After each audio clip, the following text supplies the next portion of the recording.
1998년 10월 21일 시험 전날 밤 22살 의대생이 도서관 책상 위에 지갑과 학생증을 가지런히 올려놓았습니다. 마치 누군가에게 보여주려는 것처럼. 그리고 뒷문을 열고 어둠 속으로 걸어 들어갔습니다. 그날 이후 그는 사라졌습니다. 완전히. 10년 동안 이 청년은 단 한 번의 흔적도 남기지 않았습니다. 통장 거래 제로, 휴대폰 기록 제로, 병원 기록 제로. 대한민국에서 주민번호 없이 10년을 산다는 게 과연 가능한 일일까요? 이상한 건 그뿐만이 아닙니다. 실종 이틀 전 그는 49만 원을 인출했습니다. 하지만 지갑은 도서관에 두고 갔습니다. 돈을 쓸 생각이었으면 왜 지갑을 버렸을까요? 쓸 생각이 아니었으면 왜 돈을 뽑았을까요? 그리고 10년 뒤 2008년 12월 영하 15도의 지하보도. 노숙인 점검에 나선 복지사의 손전등이 한 남자를 비췄습니다. 지문 조회 결과 10년 전 사라진 의대생이었습니다. 그런데 10년 만에 아버지를 만난 아들의 첫마디는 이랬습니다. 왜 찾았어요? 왜 그는 10년을 돌아오지 않았을까요? 무엇이 22살 청년을 증발하게 만들었을까요? 그리고 진짜 질문, 왜 그는 집에서 숨을 쉴 수 없었을까요? 지금부터 그 10년의 이야기가 시작됩니다. 본격적인 이야기를 시작하기 전에 잠시 제 마음을 전하고 싶습니다. 구독과 좋아요는 제게 정말 큰 힘이 됩니다. 지금 어디서 시청하고 계신지 댓글로 남겨주시면 답글로 인사드리겠습니다. 1998년 10월 21일 수요일 서울 중구 회현동. 그 시절 대한민국은 IMF의 그늘 아래 있었습니다. 거리마다 폐업 안내문이 붙었고 사람들의 어깨는 하루가 다르게 낮아졌죠. 하지만 22살 의대생 윤태준의 하루는 늘 일정했습니다. 아침 6시 반에 눈을 뜨고 세수는 정확히 3분. 아침은 거의 건너뛰되 점심은 반드시 학교 식당에서 해결했습니다. 태준은 불규칙이라는 단어를 싫어하는 사람이었습니다. 자취방도 마찬가지였어요. 책상 위는 늘 비어있다시피 했고 물건은 딱 필요한 만큼만 올려두었습니다. 쓰레기통은 매일 밤 비웠고 빨래는 주말 오전에 몰아서 했죠. 누가 보면 결벽처럼 보일 정도로 정돈된 생활. 하지만 그건 성격이라기보다 그가 숨을 쉬는 방식이었습니다. 흐트러지면 마음도 같이 무너지는 사람이었으니까요. 태준의 품성은 한마디로 조용한 성실이었습니다. 술자리를 피하고 남 뒷말을 하지 않고 누가 부탁하면 싫은 티를 내지 못했습니다. 자기가 잘난 걸 드러내는 타입도 아니었어요. 시험을 잘 봐도 운이 좋았다는 말로 끝냈습니다. 그날 오후 의대 열람실에서 작은 소동이 있었습니다. 밤샘 공부를 하던 동기 한 명이 책상에 엎어진 채 깨어나지 않았던 거죠. 주변이 웅성거렸고 누군가는 어깨를 흔들었고 누군가는 물을 가지러 뛰었습니다. 태준은 그 소란 속에서 조용히 움직였습니다.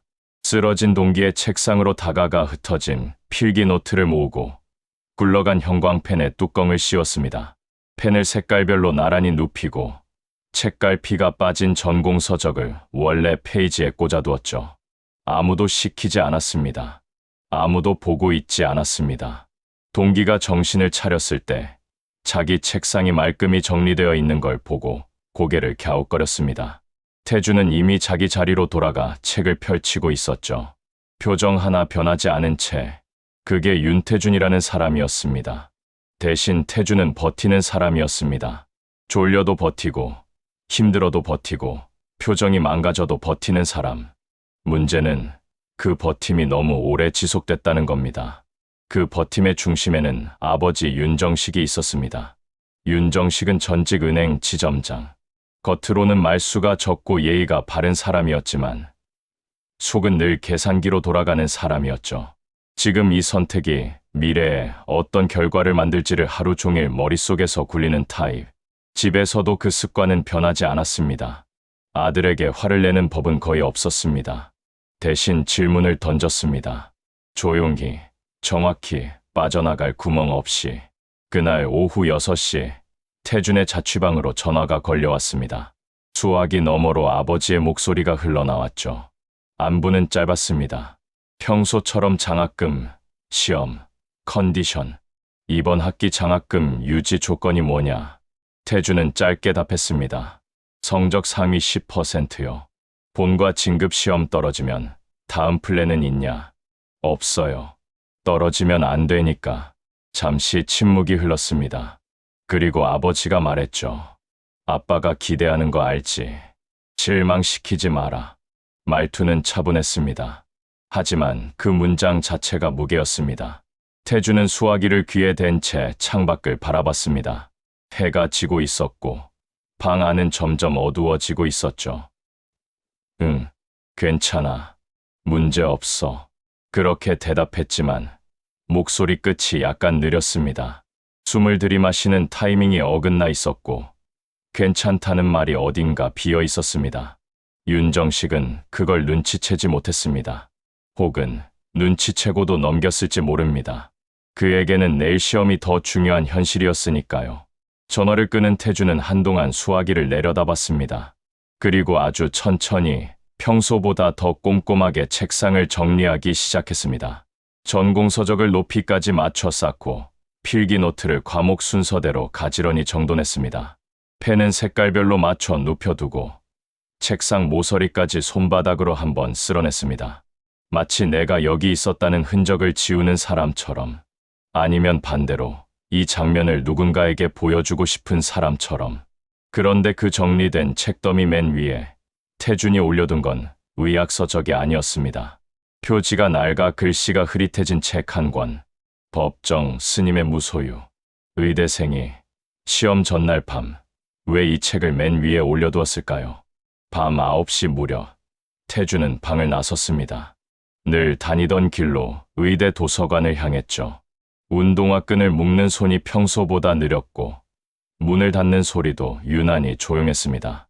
그날도 그는 평소처럼 보였다고 합니다. 하지만 평소와 달랐던 건 하나. 복도에서 마주친 동기가 가볍게 인사를 건넸습니다. 태준아, 내일 시험 잘 보자. 원래라면 고개를 살짝 숙이며 웃었을 겁니다. 그게 윤태준이었으니까요.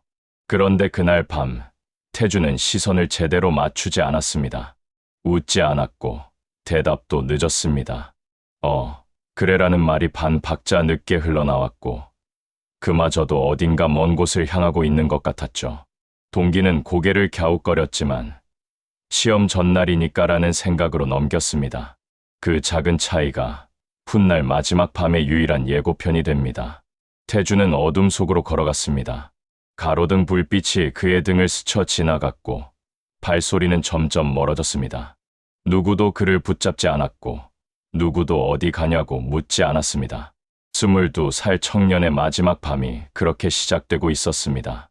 1998년 10월 21일 밤 9시 의대 도서관. 태주는 늘 같은 자리를 고집하는 사람이었습니다.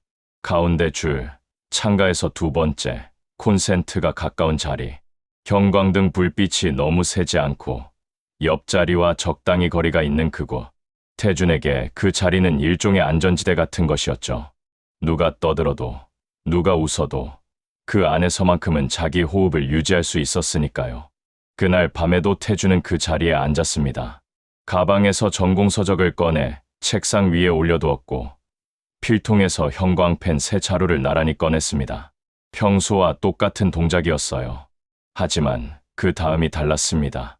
태준은 책을 펼치지 않았습니다. 노트를 꺼내지도 않았고 형광펜 뚜껑을 열지도 않았습니다. 그는 그저 창밖만 바라봤습니다. 고개를 움직이지도 않은 채 1시간, 2시간. 열람실은 시험 전날 특유의 긴장감으로 가득 차 있었습니다. 페이지 넘기는 소리, 연필 굴러가는 소리, 누군가의 한숨 소리. 그 모든 소리들 사이에서 태준만 유독 고요했습니다. 마치 여기에 있지만 여기에 없는 사람처럼. 뒤쪽 자리에 앉아있던 동기 하나가 그 모습을 봤습니다. 처음엔 별 생각 없이 지나쳤죠. 시험 전날이면 누구나 예민해지니까요. 멍하니 앉아있는 것도, 집중이 안 되는 것도 이상한 일이 아니었습니다. 하지만 1시간이 지나고 2시간이 지나도 태준은 같은 자세였습니다. 동기는 말을 걸까 하다가 멈췄습니다. 긴장했나 보다. 내일 시험인데 괜히 건드리지 말자. 그 한 번의 판단이 마지막이 될 줄은 몰랐습니다. 밤 11시 47분쯤으로 추정되는 시각, 태준이 움직였습니다. 천천히 자리에서 일어나더니 책상 위를 내려다봤습니다. 그리고 가방에서 무언가를 꺼내기 시작했죠. 지갑, 학생증, 의료보험증, 삐삐, 하나씩 책상 위에 올려놓았습니다. 그런데 그 방식이 이상했습니다. 어지럽게 내려놓는 게 아니었어요. 마치 줄을 맞추듯 가지런히. 지갑은 책상 왼쪽 모서리에, 학생증은 그 옆에, 삐삐는 오른쪽 끝에. 간격까지 일정했습니다. 누가 봐도 잠깐 화장실의 정렬이 아니었습니다. 이건 남겨두는 정렬이다. 그 느낌을 말로 설명할 수는 없어도 사람은 본능적으로 압니다.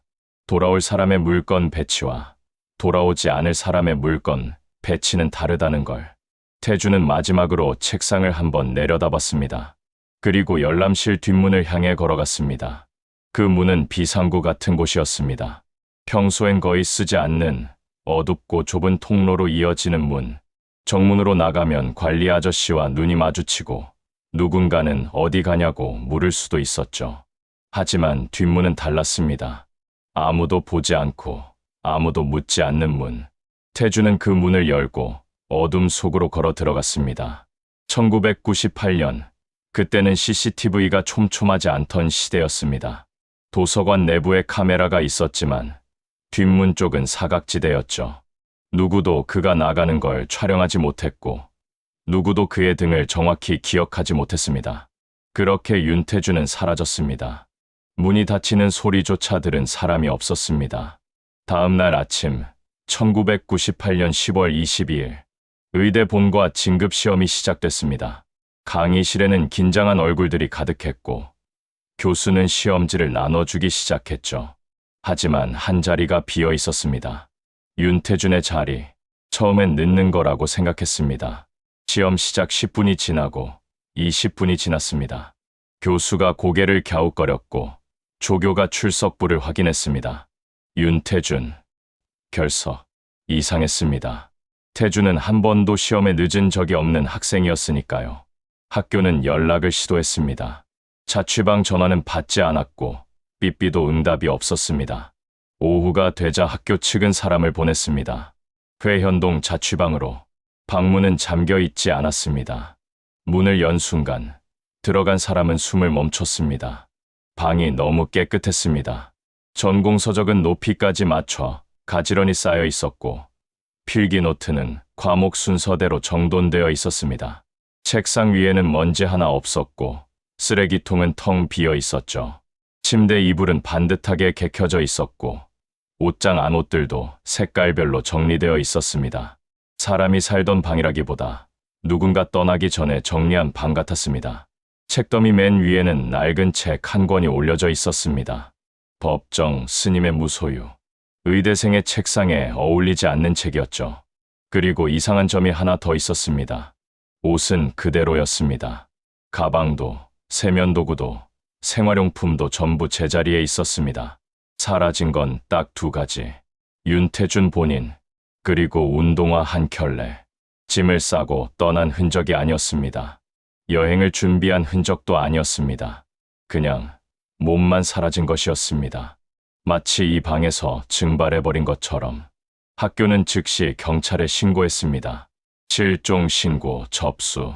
윤태준, 22살. 남성, 178cm.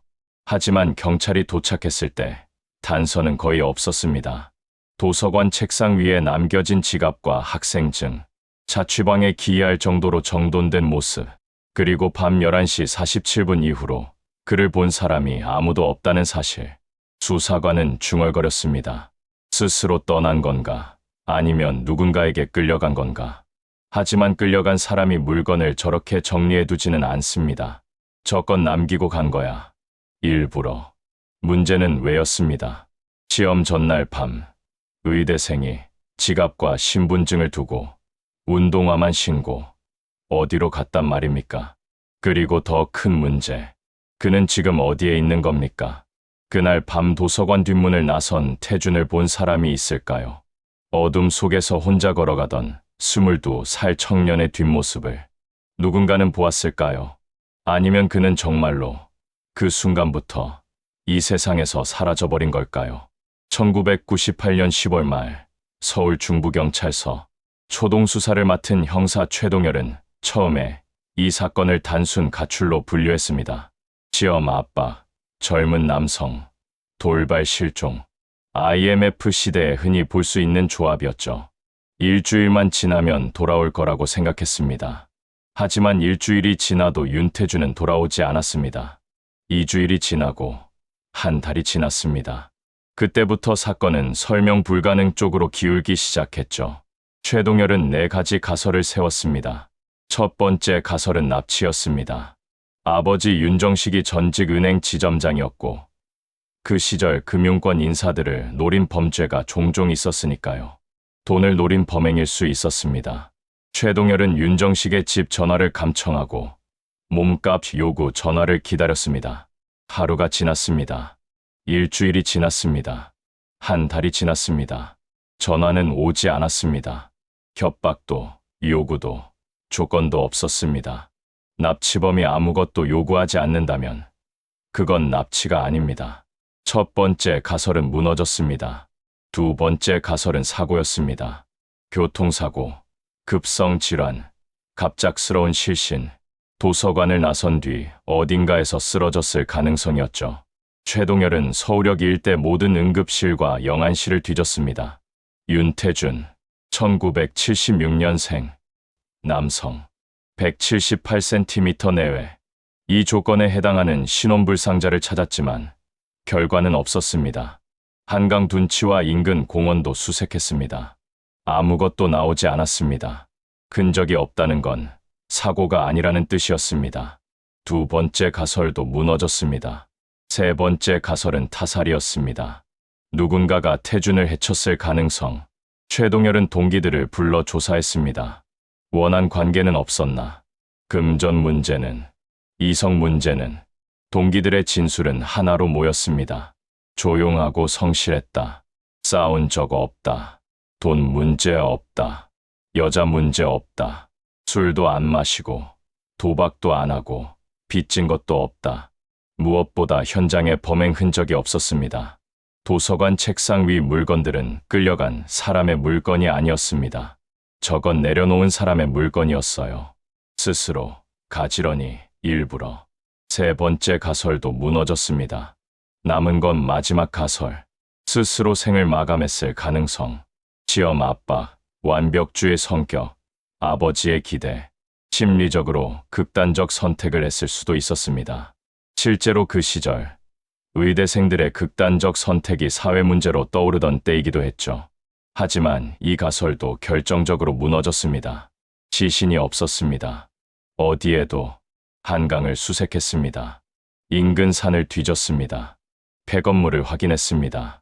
전국 영안실에 협조 공문을 보냈습니다. 아무것도 나오지 않았습니다.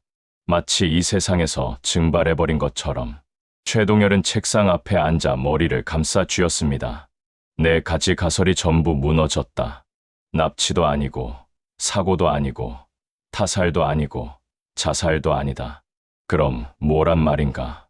사람이 그냥 사라질 수는 없다. 그때 수사 기록을 뒤지던 후배 형사가 이상한 점을 발견했습니다. 형사님, 이거 보세요. 실종 이틀 전 통장 기록인데요. 최동열이 서류를 받아들었습니다. 거기엔 인출 기록이 찍혀 있었죠. 1998년 10월 19일, 인출 금액 49만 원.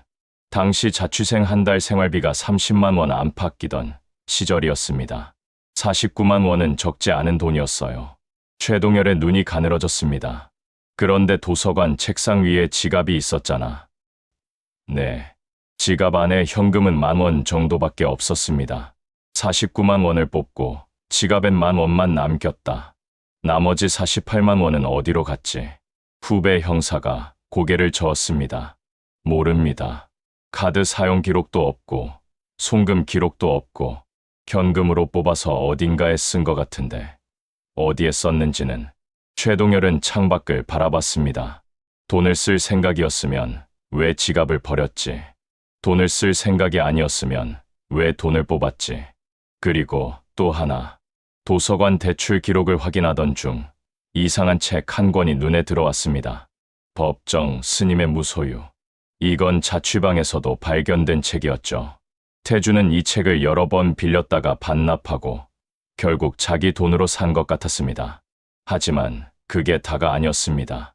대출 기록 맨 아래 실종 열흘 전에 빌린 책이 하나 더 있었습니다. 무연고자의 삶이라는 제목의 르포르타주였습니다. 신분증 없이, 주소 없이, 가족 없이 살아가는 사람들에 대한 기록. 최동열은 그 제목을 한참 들여다봤습니다. 이건 뭘 준비한 거지? 머릿속에서 퍼즐 조각들이 맞춰지기 시작했습니다. 49만 원 인출, 지갑과 신분증은 버림, 신분 없이 사는 법에 대한 책, 무소유라는 철학서. 최동열은 중얼거렸습니다. 이 녀석, 도망친 거야. 스스로, 계획적으로. 하지만 왜, 뭘 피해서, 어디로. 49만 원의 행방은 끝내 밝혀지지 않았습니다. 그 숫자는 사건의 첫 번째 검은 구멍이 되었죠. 그리고 더 큰 미스터리. 계획적으로 사라진 사람이 어떻게 10년 동안 단 한 번의 흔적도 남기지 않을 수 있었을까요? 대한민국에서 주민번호 없이, 통장 없이, 전화 없이, 병원 없이 산다는 게 가능한 일일까요? 2001년 가을, 실종 3년째, 윤정식의 삶은 완전히 달라져 있었습니다. 은행 지점장 시절의 반듯한 양복은 옷장 깊숙이 들어갔고 대신 낡은 점퍼와 운동화가 그의 일상이 되었습니다. 퇴직금으로 산 중고 트럭 한 대, 그 트럭에는 아들의 얼굴이 인쇄된 전단지 수천 장이 실려 있었죠. 찾습니다. 윤태준, 1976년생, 178cm, 1998년 10월 21일 이후 연락 두절. 윤정식은 전국을 떠돌았습니다. 버스 정류장, 기차역, 병원 게시판, 지하철 입구, 아들의 얼굴을 붙이고 또 붙였습니다. 테이프가 떨어지면 다시 붙이고 비에 젖으면 새 전단지로 교체했습니다. 처음엔 사람들이 관심을 보였습니다. 전단지를 받아들고 안타깝다는 말을 건네기도 했죠. 하지만 시간이 지나자 반응이 달라졌습니다. 고개를 돌리거나 손사래를 치거나 아예 피해가는 사람들이 늘었습니다. 3년이면 긴 시간이었습니다. 세상은 이미 윤태준을 잊어가고 있었어요. 하지만 윤정식은 멈출 수 없었습니다. 어느 날 밤, 집에 돌아온 윤정식은 거실에 앉아있는 아내를 봤습니다. 아내는 창밖을 바라보고 있었죠. 불도 켜지 않은 어둠 속에서 윤정식이 조심스럽게 물었습니다. 여보, 내가 뭘 잘못한 거야? 왜 그 애가 그랬을까? 아내는 한참 동안 대답하지 않았습니다. 그리고 천천히 입을 열었죠. 당신이 잘못한 건 아니야. 근데 그 애한테 숨 쉴 틈을 줬어야지. 윤정식은 그 말에 아무 대꾸도 하지 못했습니다. 숨 쉴 틈. 그게 무슨 뜻인지 알 것 같으면서도 인정하기가 어려웠습니다. 자신은 늘 아들을 위해 최선을 다했다고 생각했으니까요.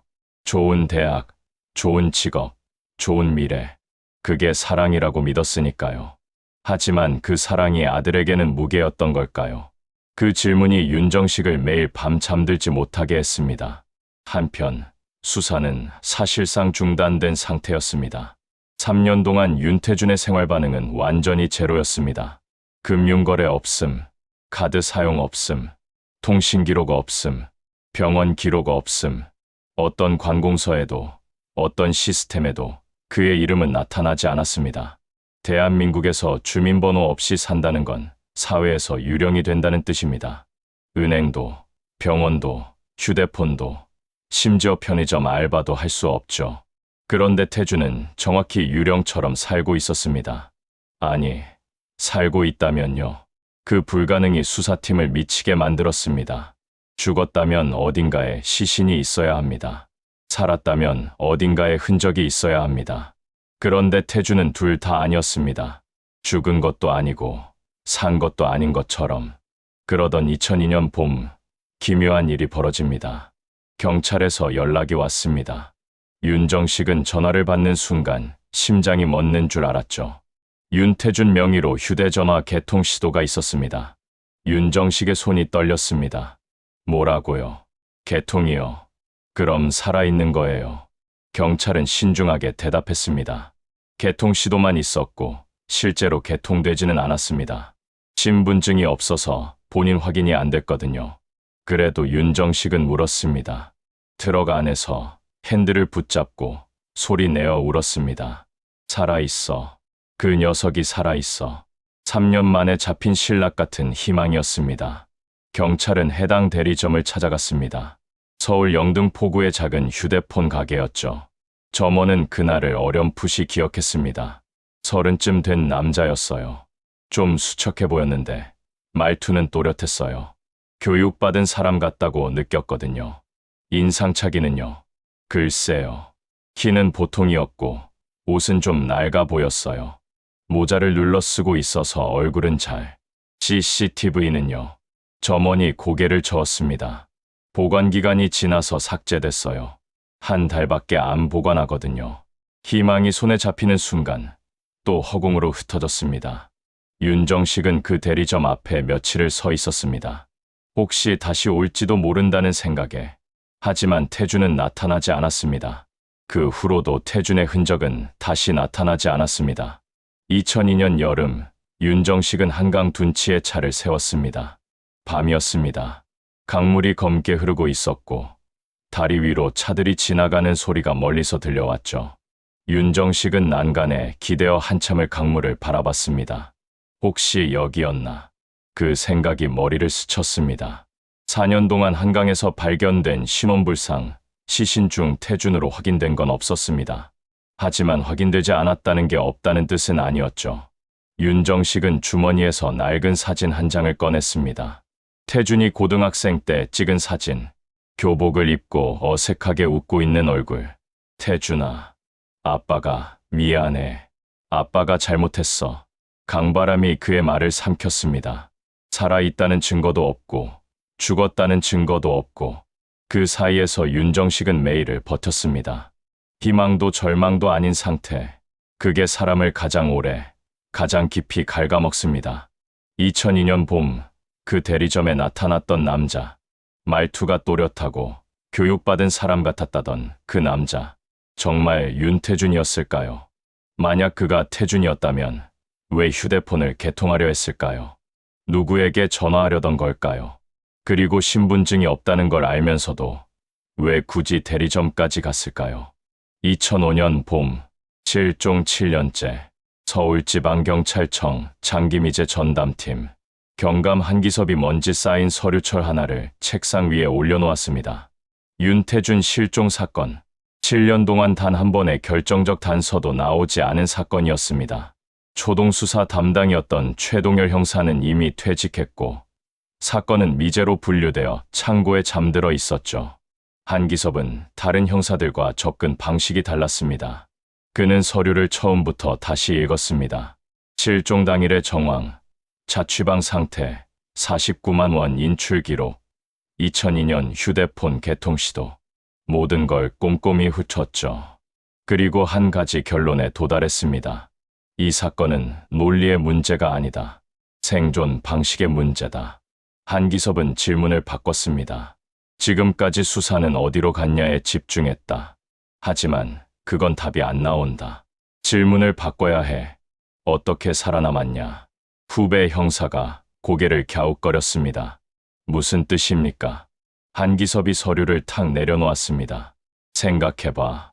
신분증 없이, 통장 없이, 전화 없이 병원도 못 가고 대한민국에서 그렇게 7년을 산다는 게 가능한가? 정상적인 방법으로는 불가능해. 그럼요. 그런데 이 녀석은 살아있어. 2002년에 휴대폰 개통하러 왔잖아. 그럼 비정상적인 방법으로 살아남은 거야. 시스템 바깥에서. 시스템 바깥이라면. 한기섭이 창밖을 바라봤습니다. 노숙인 사회. 신분증 없이, 주소 없이, 기록 없이 살 수 있는 곳. 무료급식소에서 밥을 먹고 쉼터에서 잠을 자고 쪽방촌에서 하루하루를 버티는 삶. 그게 유일한 답이었습니다. 한기섭은 서울 시내 모든 무료급식소, 노숙인 쉼터, 쪽방촌 상담소 기록을 요청했습니다. 1999년부터 2005년까지 7년치 기록이었죠. 대부분의 기록은 이름 없이 숫자로만 남아 있었습니다. 몇 번째 방문자, 몇 번째 식사 배급, 진원을 밝히지 않는 사람이 대부분이었으니까요. 하지만 일부 시설에는 상담일지가 있었습니다. 사회복지사들이 손으로 적은 메모들이었죠. 한기섭은 그 메모들을 한 장 한 장 넘겼습니다. 눈이 빠지도록. 그러다 2003년 기록 하나에서 손이 멈췄습니다. 서울역 인근 무료급식소, 상담일지 메모, 이름 미상, 서른 전후 추정, 학력 높아 보임, 의료 관련 용어 사용, 타인과 어울리지 않음, 구석에서 혼자 식사.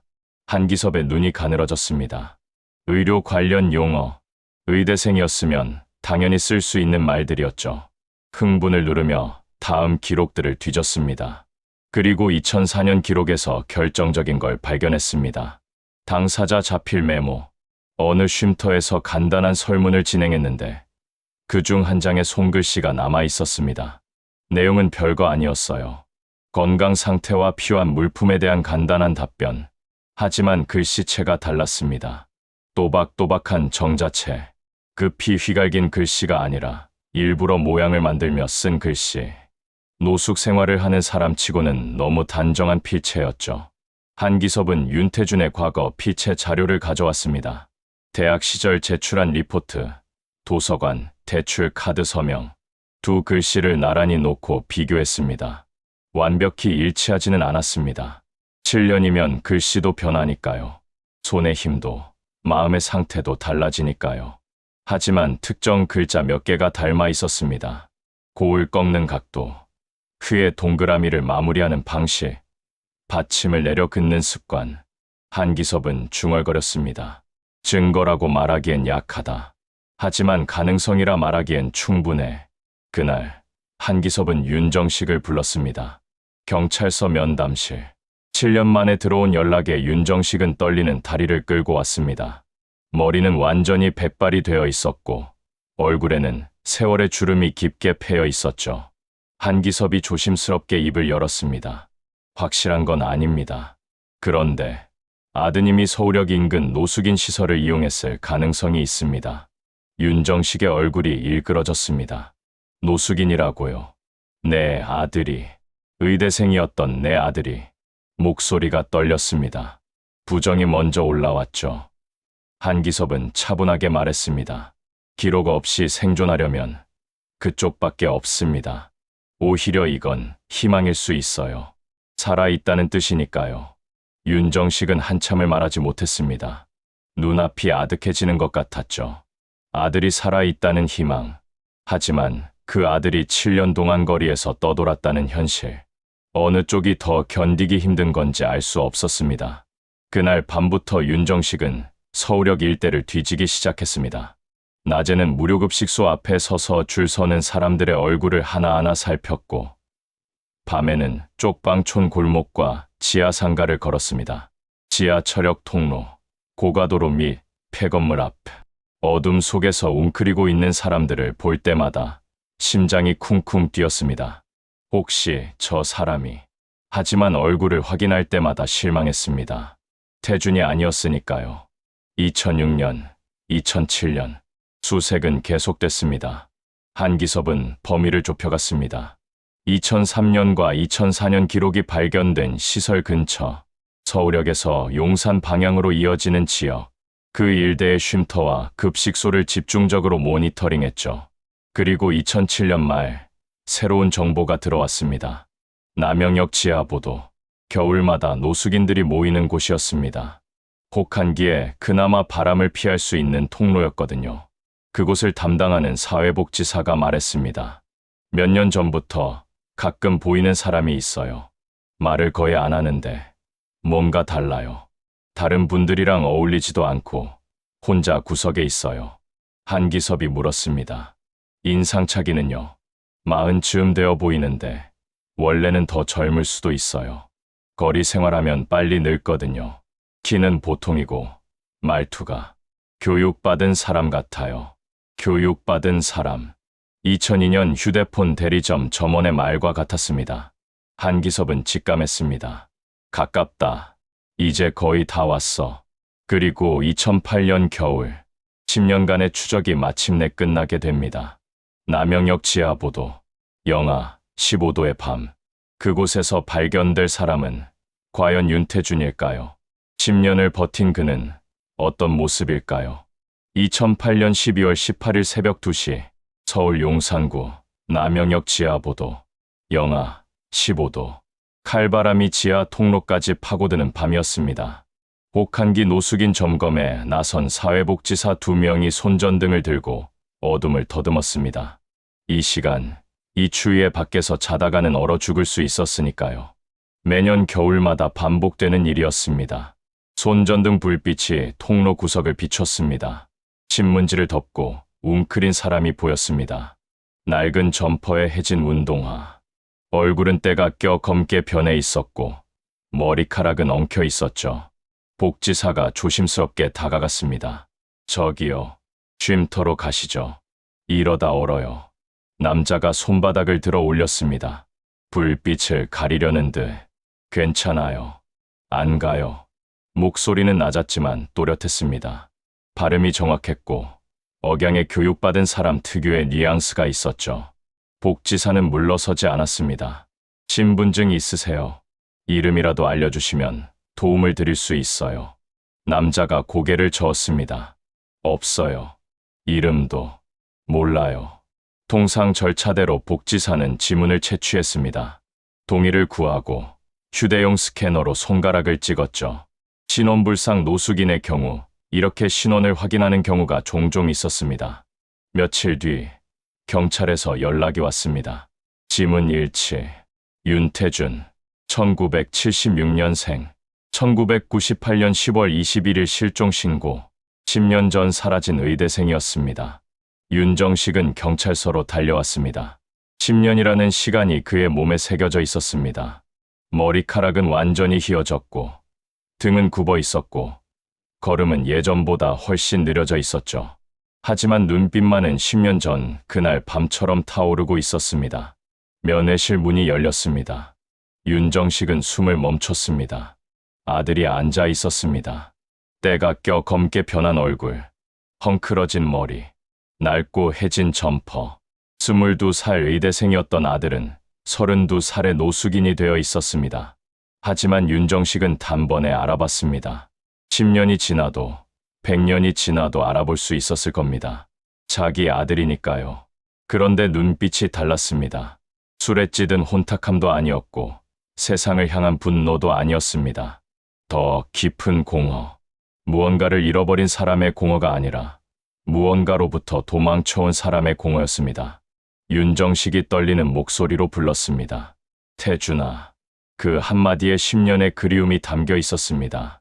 10년간 붙였던 전단지들, 10년간 뒤졌던 골목들, 10년간 흘렸던 눈물들. 하지만 아들의 첫마디는 아빠가 아니었습니다. 왜 찾았어요? 그 한마디에 윤정식의 무릎이 풀렸습니다. 왜 찾았냐고. 아들이, 10년 만에 만난 아들이, 반갑다는 말도, 보고 싶었다는 말도 아니고, 왜 찾았냐고. 윤정식이 손을 뻗었습니다. 아들의 손을 잡으려고. 하지만 태준은 손을 뺐습니다. 고개를 돌렸습니다. 시선을 피했습니다. 마치 손이 닿으면 다시 윤태준이 되어버릴까봐 두려운 것처럼. 경찰의 권유로 태준은 일단 집으로 돌아왔습니다. 하지만 집에 돌아와서도 태준은 입을 닫았습니다. 밥을 주면 몇 숟갈만 뜨고 말았고 질문에는 대답하지 않았습니다. 방 안에만 있었고 눈을 마주치지 않았습니다. 마치 말을 하면 다시 태준이 된다는 듯이 그 이름이 다시 목을 조일까봐. 윤정식은 매일 밤 아들 방문 앞에 앉았습니다. 처음엔 아무 말도 못했습니다. 뭐라고 해야 할지 몰랐으니까요. 미안하다고 해야 하나? 왜 그랬냐고 물어야 하나? 보고 싶었다고 말해야 하나? 어느 날 밤, 윤정식은 문 앞에 앉아 낮은 목소리로 말하기 시작했습니다. 야, 태준아. 존댓말이 아니었습니다. 아버지가 아들에게 하는 10년 만에 반말이었습니다. 아빠, 여기 있잖아. 뭐든 말해. 때려도 좋고 욕해도 좋아. 아빠 잘못했으면 미안하다고 할게. 근데 말은 해. 제발. 문 안은 조용했습니다. 윤정식은 그 조용함이 가장 무서웠습니다. 10년 동안 들어온 건 늘 침묵이었으니까요. 전화기의 침묵, 골목의 침묵, 밤의 침묵, 그리고 이제 문 너머의 침묵. 그래도 윤정식은 매일 밤 그 자리에 앉았습니다. 어떤 날은 옛날 얘기를 했습니다. 태준이 초등학생 때 자전거 타다 넘어져서 무릎이 까졌던 일, 중학생 때 수학 경시대회에서 상 받아온 일, 고등학생 때 처음으로 의대 가겠다고 말했던 날. 어떤 날은 그냥 울었습니다. 말 없이, 소리 없이. 그렇게 며칠이 지났습니다. 그리고 어느 밤 문이 열렸습니다. 윤정식은 고개를 들었습니다. 어둠 속에서 아들이 서 있었습니다. 태준이 낮은 목소리로 말했습니다. 들어오세요. 10년 만에 아들이 아버지에게 건넨 첫 번째 허락이었습니다. 윤정식은 떨리는 다리로 일어섰습니다. 문을 열고 방 안으로 들어갔습니다. 어두운 방, 창가에 앉아있는 아들, 그리고 그 밤, 10년간 아무에게도 하지 않았던 이야기가 시작됩니다. 방 안은 어두웠습니다. 커튼 사이로 가로등 불빛만 희미하게 스며들었고 태준은 창가에 앉아 있었습니다. 윤정식은 문 앞에 서서 아들을 바라봤습니다. 10년 만에 같은 공간에 있다는 게 믿기지 않았죠. 침묵이 길게 흘렀습니다. 먼저 입을 연 건 태준이었습니다. 처음 몇 달이 가장 힘들었어요. 목소리가 낮았습니다. 10년 동안 아무에게도 하지 않았던 이야기가 천천히 흘러나왔죠. 그 돈으로 버텼어요. 처음에 뽑아둔 돈 49만 원. 아껴 쓰면 두세 달은 버틸 수 있을 거라고 생각했어요. 윤정식의 눈이 떨렸습니다.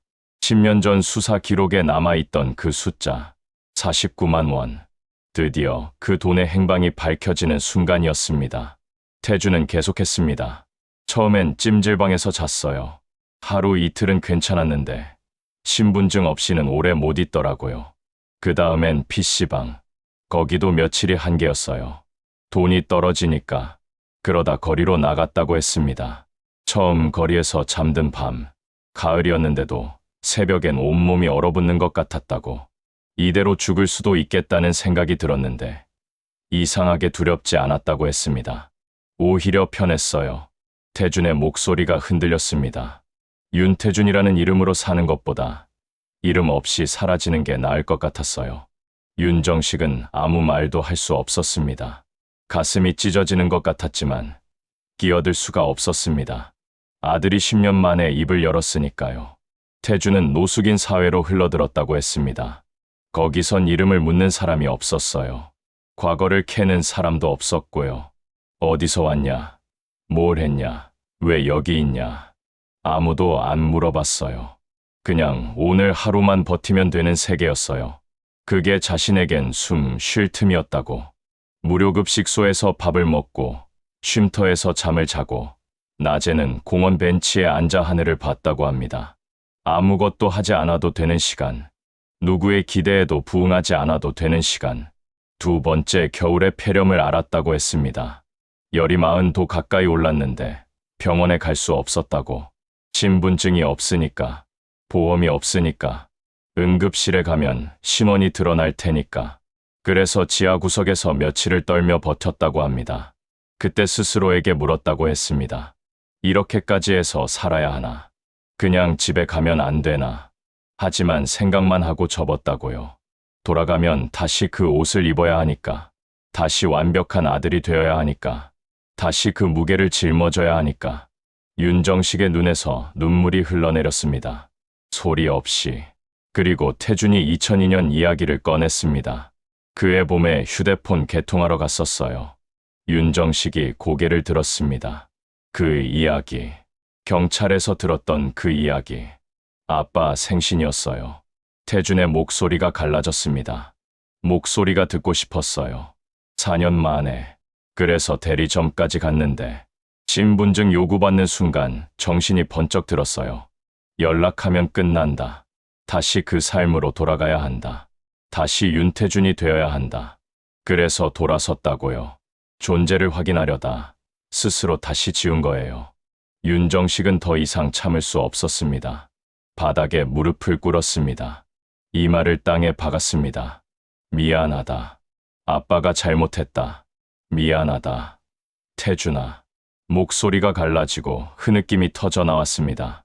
10년간 참아온 것들이 한꺼번에 쏟아졌죠. 태준은 한참을 바라보다가 처음으로 눈물을 보였습니다. 아빠가 미운 게 아니에요. 목소리가 떨렸습니다. 그냥 저는 제가 아닌 사람으로 살 수가 없었어요. 그 한마디에 모든 게 담겨 있었습니다. 10년의 도망, 10년의 침묵, 10년의 고통. 윤태준이라는 이름이 그에게는 숨을 막히게 하는 무게였고, 그래서 이름을 버리고라도 살아남은 것이었습니다. 며칠 뒤 태준의 낡은 짐에서 물건 2개가 나왔습니다. 하나는 책이었습니다. 법정 스님의 무소유. 10년 전 자취방 책상 맨 위에 올려두고 떠났던 바로 그 책. 표지는 너덜너덜해져 있었고 페이지 모서리는 닳아 있었습니다. 그는 10년 동안 그 책만큼은 품고 살았습니다. 아무것도 갖지 않는 삶에 대한 책을 들고 진짜로 아무것도 갖지 않는 삶을 선택한 채 다른 하나는 낡은 가족 사진이었습니다. 태준이 중학생 때 찍은 사진. 아버지, 어머니, 그리고 어린 태준. 세 사람이 어색하게 웃고 있는 사진. 사진 뒷면에 흐릿한 연필 글씨가 남아 있었습니다. 죄송해요. 하지만 살고 싶었어요. 그 문장을 보는 순간 윤정식은 알았습니다. 태준은 도망친 게 아니었습니다. 누군가를 벌주려던 것도 아니었습니다. 그는 살기 위해 떠난 것이었습니다. 우리는 묻습니다. 왜 그는 집을 떠났을까? 왜 10년을 돌아오지 않았을까? 하지만 어쩌면 질문이 틀렸는지도 모릅니다. 진짜 물어야 할 건 이겁니다. 왜 그는 집에서 숨을 쉴 수 없었을까? 완벽해야만 사랑받을 수 있다고 믿게 만든 건 누구였을까? 버티고 또 버티다가 무너지는 청춘들.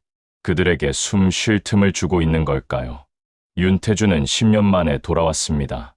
하지만 진짜 이야기는 이제 시작인지도 모릅니다. 이름을 되찾은 청년이 다시 숨 쉬는 법을 배우는 이야기. 여러분은 어떻게 생각하시나요?